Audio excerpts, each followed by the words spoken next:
Olá pessoas, sejam bem-vindos. Vamos dar continuidade ao nosso tema. Agora nós estamos falando sobre psicopatia. Então, hoje nós vamos falar sobre mecanismos de defesa. Quais são os processos defensivos e adaptativos dos psicopatas? Vamos nessa então?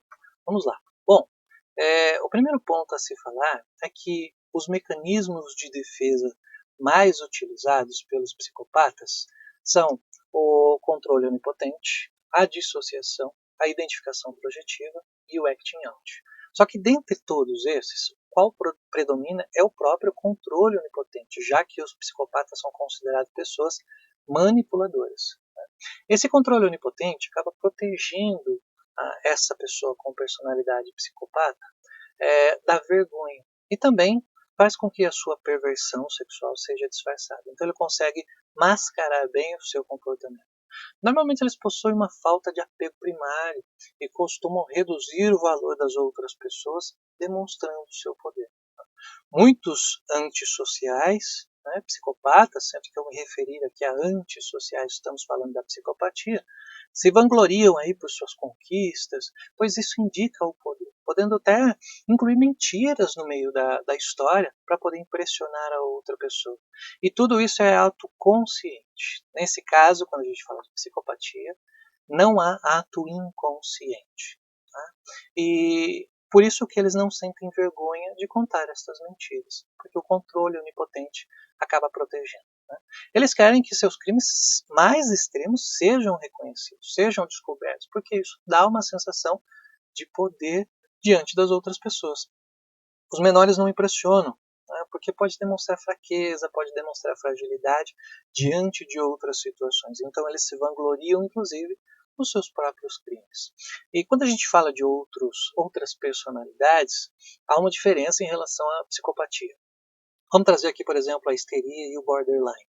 A psicopatia vem da tentativa de manipular as outras pessoas. Quando a gente fala das demais, a gente fala aí de um contexto de levar as outras pessoas a se sentirem usadas. É um sentido diferente aí da psicopatia. No caso da histeria e do borderline, eles usam o outro e mantêm a relação. Já na psicopatia, há uma diferença muito grande em relação ao outro. Então não há o interesse em manter esse contato. Por isso que muitas vezes acaba desencadeando aí em mortes. Tá?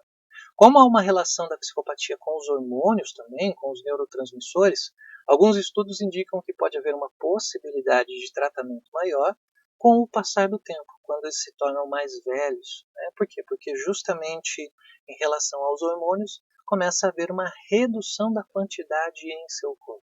Como nós vimos no vídeo anterior, se você não viu, sugiro dar uma olhada no nosso vídeo sobre pulsão, afeto, e temperamento, foi citado a relação dos hormônios, dos neurotransmissores e essa questão da psicopatia.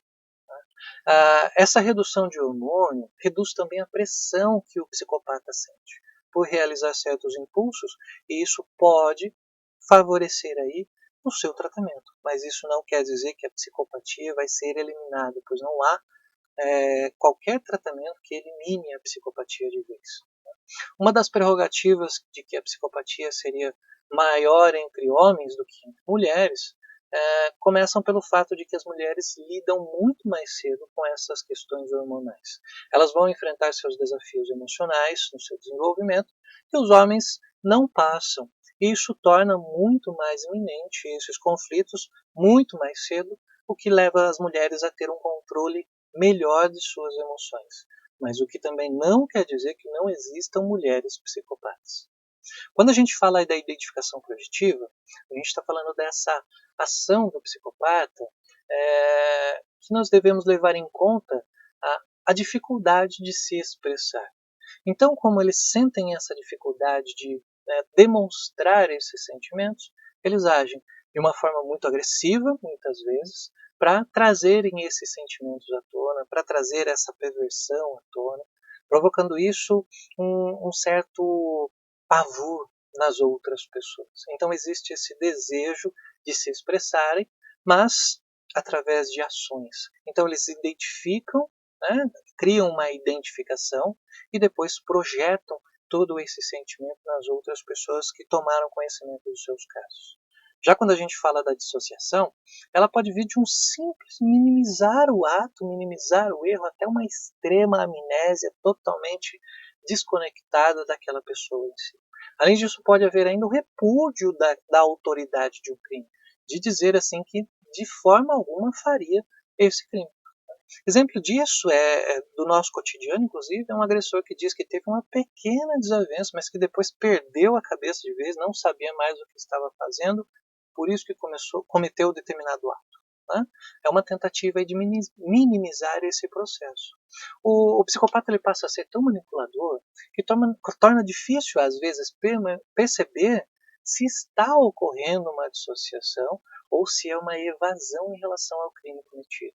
Ele chega a ser muito convincente em suas palavras, ele chega a ser muito assim preciso e muito detalhista, utilizando principalmente essa questão da onipotência nesses casos e também da sua dificuldade em expressar os seus sentimentos, como por exemplo o próprio remorso. Tá? Logo, a dissociação passa a ser um dos mecanismos mais utilizados pelos psicopatas. Porém, entendendo a possibilidade da mentira, o psicopata então acaba perdendo a sua credibilidade, mas muitos ainda mantêm as suas palavras numa forma de manipular e manter o controle da situação.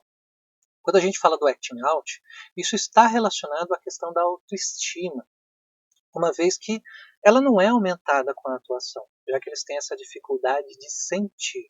Né?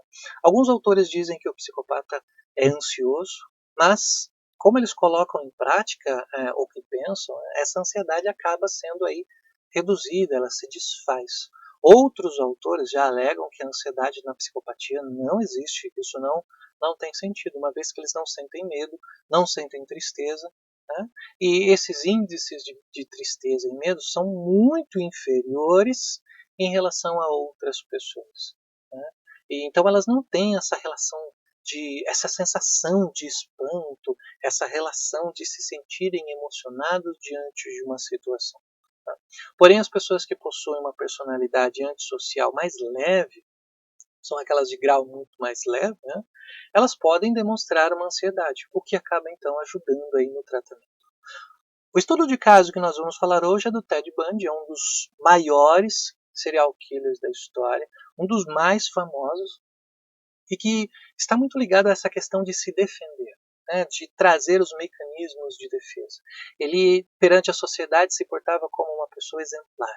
Ele matou dezenas de mulheres, mas tinha um relacionamento com Meg Anders, que era a esposa dele, inclusive ele ajudava a cuidar da filha da Meg. Então ele tinha uma vida, aos olhos de quem estava do lado de fora, uma vida normal, uma vida comum, uma pessoa dedicada à sociedade, que inclusive fazia aí trabalhos voluntários, era prestativo para a sociedade e era considerado inclusive uma possibilidade de ser candidato a governador, né? Justamente pela sua postura, justamente pela sua forma de viver.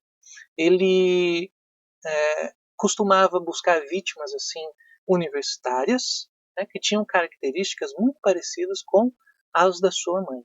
E de onde veio essa forma de agir do Ted Bundy? A sua mãe foi criada com ele, mas como se fosse a sua irmã. Então ele viveu sempre esse sentimento de não ter a mãe, porém ela estava ali do lado dele o tempo todo.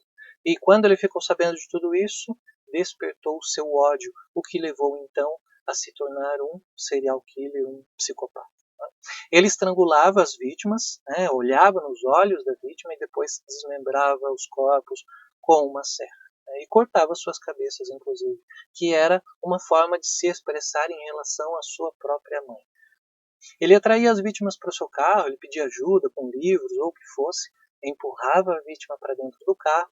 Ela não conseguia abrir a porta, porque no lado de dentro não tinha essa possibilidade, e então levava para o local onde ele cometia esse crime. Né?